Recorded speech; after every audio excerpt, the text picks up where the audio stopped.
Assalamualaikum warahmatullahi wabarakatuh. Selamat siang.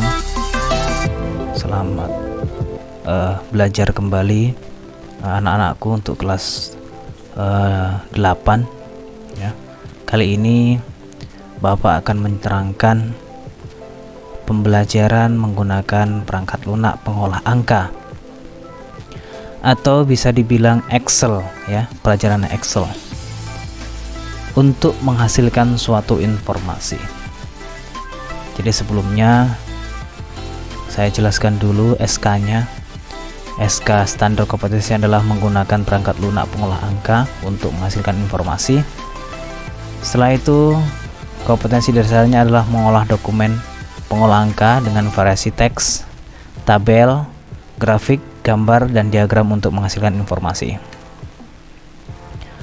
Tujuannya adalah agar siswa bisa memasukkan formula atau fungsi, menghitung jumlah data dari sebuah tabel, menghitung rata-rata sebuah data dalam tabel, mencari banyak data dengan kriteria tertentu, menentukan nilai max, min, nilai min terkecil dan max adalah terbesar, memfilter atau memilih data, mengurutkan data dengan menggunakan icon secara ascending dan descending ya. Itu tujuan pembelajaran kita. Oke, selanjutnya kita masuk ke fungsi atau masuk ke materi. Di situ ada 5 tab yang harus kita pelajari. Tab yang pertama adalah fungsi sum. Fungsi sum adalah fungsi penjumlahan ya. Jadi untuk menjumlahkan setiap sel dengan sel yang lain. Terus selanjutnya fungsi average. Fungsi average itu adalah untuk mencari rata atau nilai rata-rata dalam sebuah ring. Masih ingat ring? Ya. Ring adalah sekumpulan dari sel ya. Masih ingat sel? Sel adalah pertemuan baris dan kolom. Sel adalah potongan pertemuan baris dan kolom. Terus selanjutnya fungsi min. Fungsi min adalah singkatan dari minimal. Jadi kita mencari nilai yang paling kecil di dalam sebuah ring ya. Selanjutnya adalah fungsi max. Fungsi max adalah untuk mencari nilai maksimal atau mencari nilai yang paling besar dalam sebuah ring. Terus selanjutnya fungsi count. Fungsi count adalah fungsi untuk mencari jumlah seluruh sel yang terisi dengan data-data yang kalian ketikkan, dengan angka-angka yang sudah kalian masuk atau kalian input. Itu adalah fungsi count. Oke, mari kita bahas satu persatu. Yang pertama adalah fungsi sum. Sum digunakan untuk menjumlahkan nilai data numerik pada beberapa sel atau ring terpilih. Jadi sum digunakan untuk menjumlahkan lebih dari satu sel ya. Lebih dari satu sel berarti bisa dibilang ring. Bentuk umum fungsi sum itu adalah sama dengan. Jadi anak-anakku jangan lupa setiap kita menggunakan rumus maka selalu dimulai dengan sama dengan. Kalau kita terapkan dalam sebuah rumus, contohnya di rumus sum atau penjumlahan, maka sama dengan sum buka kurung terus ring yang akan kita jumlahkan. Kalau kita lihat gambar, di sini ya. Sum A1 ini adalah ini sum A1 sampai dengan di sini ditulis titik 2 rumusnya sampai dengan sum A3. A3 adalah sini. Jadi dari atas A1 sampai A3. Diperoleh hasil 600. Coba kalian hitung benar atau salah ya. 100, 200, 300. Maka rumus yang terpasang di A4 itu menunjukkan bahwa jumlah dari seluruh penjumlahan sel tadi itu berjumlah 600 ya. Seperti itu. Itu fungsi sum. Terus next. Selanjutnya fungsi numerik. Maksud saya fungsi average ya. Fungsi average itu digunakan untuk menghitung nilai rata-rata dalam sebuah ring. Jadi fungsi average atau AVG itu digunakan untuk mencari nilai rata-rata dalam sebuah ring. Jadi mencari nilai rata-rata yang berisi data numerik. Bentuk umum dari fungsi average itu adalah sama dengan. Jadi jangan lupa selalu diawali dengan sama dengan. Sama dengan average atau average bahasa kalian. Terus selanjutnya buka kurung ring yang akan kalian cari nilai rata-ratanya. Terus jangan lupa ditutup ya, biar enggak kemana-mana. Contoh pada gambar sama dengan average A1 sampai dengan A3. Jadi mencari nilai rata-rata dari A1 sampai A3.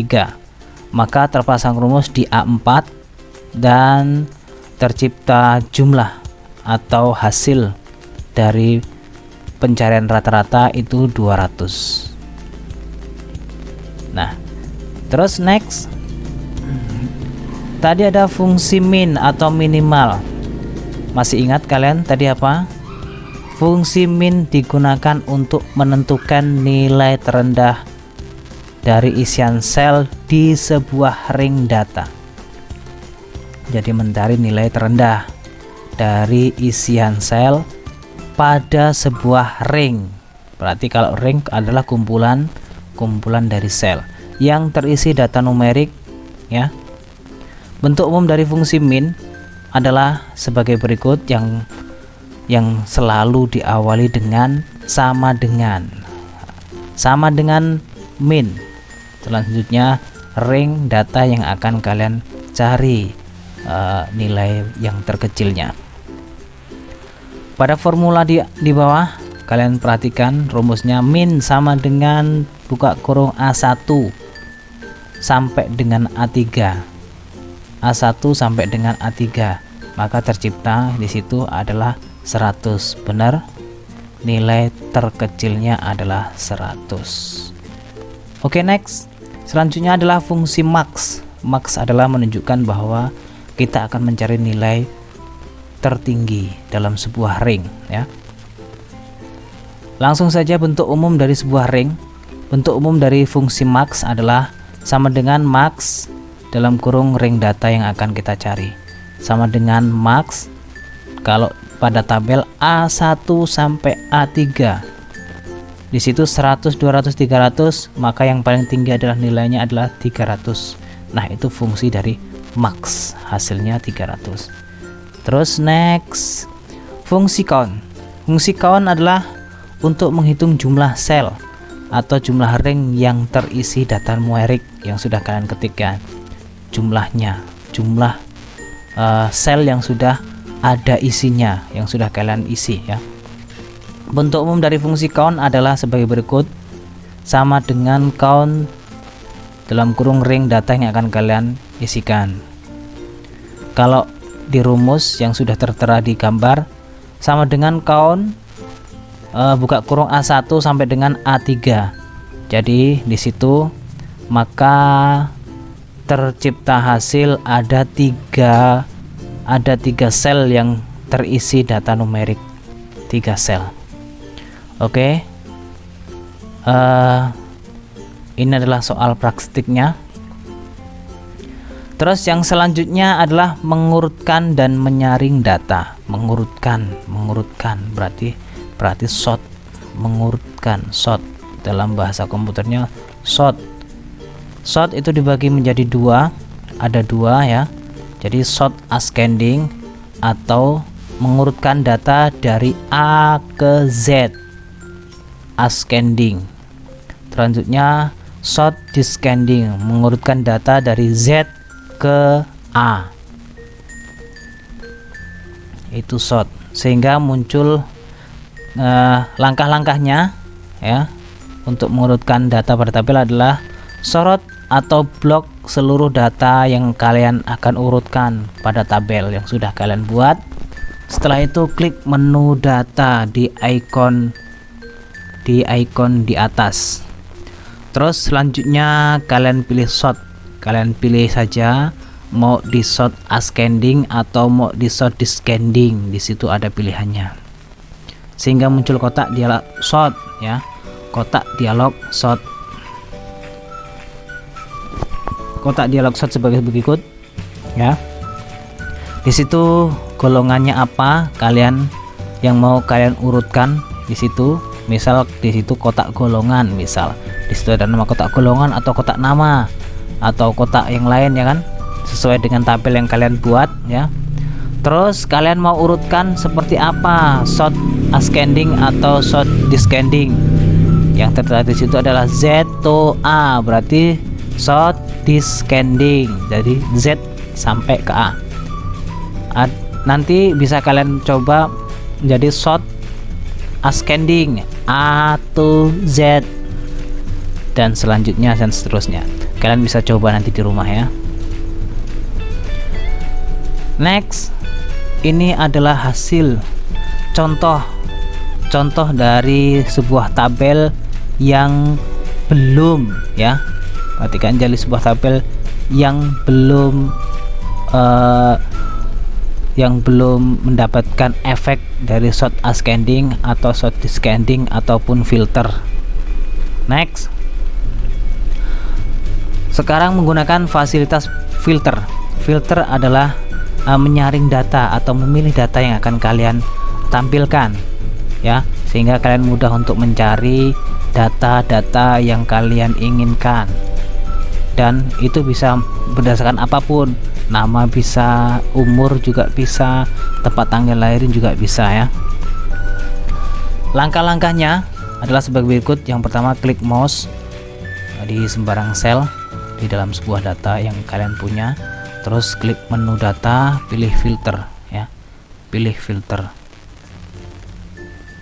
Tapi jangan lupa kalian yang pertama adalah masukkan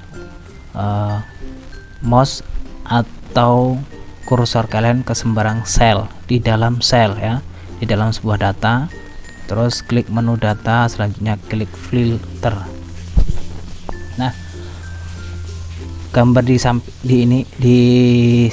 gambar ini adalah kotak dari dialog filter ya, dan hasilnya adalah seperti itu. Setelah kalian tadi menggunakan perintah yang ini, maka akan muncul kotak dialog filter. Nah, di sini secara otomatis di setiap menu yang di atas akan muncul kotak hitam segitiga tempat untuk memilih apa yang akan kalian filter, ataukah nomor pendaftaran kah, atau berdasarkan nama, atau berdasarkan pelajaran ya, atau berdasarkan ranking. Nah, ranking di sini itu sudah mendapatkan efek dari sort ascending karena sudah urut 1, 2 sampai 10 sudah urut, jadi sudah mendapatkan efek ascending. Misal kalian akan memilih filter berdasarkan nama, misal seperti ini. Nah, kalian klik ikon segitiga yang ada di atas, maka akan muncul dialog pop-up seperti ini.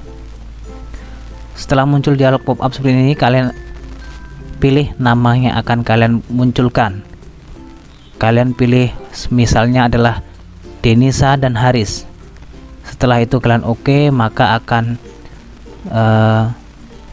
muncul seperti ini hasil dari filter kalian. Denisa dan Haris sesuai dengan pilihan yang tadi, Denisa dan Haris. Ya, mudah-mudahan anak-anakku sekalian untuk pertemuan hari ini mudah-mudahan jelas. Untuk tugasnya kalian bisa catat ya,